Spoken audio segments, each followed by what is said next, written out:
नमस्कार विद्यार्थ्यांनो, आज आपण दिवाळीनंतरचा भाग 3 त्यामधील पाठ 11 स्वामी विवेकानंदांची भारत यात्रा या पाठाचा अभ्यास करणार आहोत. पाठाचे लेखक आहेत सुनील चिंचोलकर. स्वामी विवेकानंद यांचा तुम्हाला परिचय आहे. त्यांचे तुम्ही पोस्टर पाहिले आहेत, चित्र पाहिले आहेत, पुस्तकांचं वाचनही केलेले आहेत. स्वामी विवेकानंदांनी संपूर्ण भारताचं भ्रमण केलं, म्हणजे संपूर्ण भारतभर ते फिरले. म्हणजे हिमालयाच्या एका टोकापासून तर कन्याकुमारीपर्यंत, म्हणजे भारताच्या शेवटच्या टोकापर्यंत त्यांनी यात्रा केली. आणि त्या यात्रेदरम्यान त्यांना कोणते कोणते प्रसंगाचे अनुभव आले याचं वर्णन या पाठामध्ये दिलेलं आहे. लेखक सुनील चिंचोलकर हे सुप्रसिद्ध लेखक, त्याचप्रमाणे संत साहित्याचे अभ्यासक आहेत. संत रामदास पुरस्कार तसेच शिवसमर्थ पुरस्कार या पुरस्कारांनी ते सन्मानित आहेत.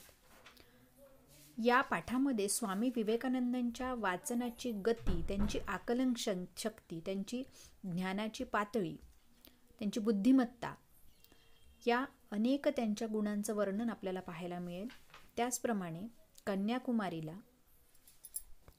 एका शिळेवर, म्हणजे एका दगडावर बसून 3 दिवस 3 रात्र त्यांनी ध्यान केलं आणि त्यामधून त्यांची राष्ट्रभक्ती, त्याचप्रमाणे लोकांच्या जीवनात परिवर्तन घडवून आणण्याची त्यांची जी आंतरिक तळमळ होती ती आपल्याला दिसून येते.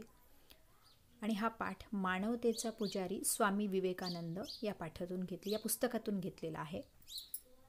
त्यांना भारताची सेवा करायची होती, परंतु ज्या देशाची आपल्याला सेवा करायची आहे तो देश कसा आहे तो एकदा आपण प्रत्यक्ष डोळ्यांनी पाहावा ही त्यांची इच्छा होती. आणि त्यामुळे स्वामी विवेकानंदांनी हिमालयापासून, म्हणजे हिमालय पर्वतापासून तर भारताचं शेवटचं टोक म्हणजे कन्याकुमारीपर्यंत भ्रमण केलं. भ्रमण करणे म्हणजे प्रवास करणे, फिरणे. आणि त्यांनी संपूर्ण देश पाहिला. आता तुम्ही इथे चित्रात पहा, हिमालयाच्या एका टोकापासून तर कन्याकुमारी म्हणजे शेवटचं टोक, तर यांनी यात्रा केली. या यात्रेदरम्यान पोरबंदर या ठिकाणी त्यांचा जेव्हा मुक्काम होता तेव्हा स्वामी विवेकानंद तिथल्या वाचनालयातून इंग्रजी ग्रंथाचे खंडच्या खंड वाचत. खंड म्हणजे मोठी जाड पुस्तक, मोठं पुस्तक ज्याच्यामध्ये संपूर्ण एका विभागाची माहिती असते. ते रोज एक खंड वाचायचे आणि वाचनालयात जाऊन ग्रंथपालाला परत करायचे. त्यांनी 3 खंड एकेका दिवसात, म्हणजे 3 दिवसात वाचून परत केले. ग्रंथपालाने स्वामीजींच्या शिष्याला विचारले, स्वामीजी न वाचता पुस्तक परत करतात वाटतं, कारण एका दिवसामध्ये एवढा मोठा खंड वाचून होणे शक्यच नाही. म्हणजे एका दिवसामध्ये एक खंड वाचून होणे हे कोणालाही शक्य नाही असं त्या ग्रंथपालाला वाटलं. असे घडूच शकत नाही. काही लोकांना ग्रंथालयातून जाडी जाडी पुस्तकं नेण्याचा छंद असतो आणि ती न वाचताच परत केली जातात असं त्याचं मत होतं, आणि म्हणून तो तसं म्हणाला. तो म्हणाला की काही लोकांना पुस्तकं न्यायची आणि न वाचता परत करायची सवय असते. थोडंसं चाळणे म्हणजे थोडा वेळ वाचणे, वाचल्यासारखं दाखवायचं. बहुतेक तुमचे स्वामीजी तसेच करत असतील असं तो त्या शिष्यांना म्हणाला. शिष्यांनी हे सर्व स्वामीजींना सांगितलं, स्वामी विवेकानंदांना सांगितलं. आणि मग 4थ्या दिवशी 4था खंड घेण्यासाठी स्वामीजी स्वतः गेले. त्यांनी तो ग्रंथपालाकडे मागितला आणि त्याला सांगितलं, पहिले माझे 3ही खंड वाचून झाले आहेत. तुम्हाला जर शंका असेल तर त्यातलं तुम्ही काही पण मला विचारू शकता. त्यांना आत्मविश्वास होता.